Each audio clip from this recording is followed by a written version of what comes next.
They've built a society that makes you think too much, and it's not good for the soul.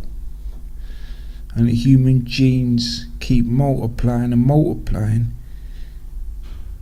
England will keep getting worse, and so will other parts around the globe. But they carry on civilising and civilising, particularly in England, where they're making all these petty rules, taking the fun out of living. It's not natural what they're building. They're polluting the airs every day and killing too many animals and humans. That's not just England, that's around the world.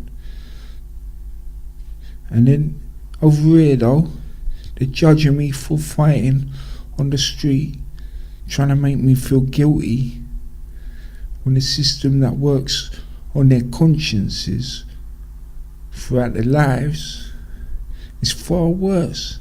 They're inflicting too much suffering from what they've built, and they walk around beady-eyed, sparkly eyes, locking people up for next to nothing, thinking they're right when they're not.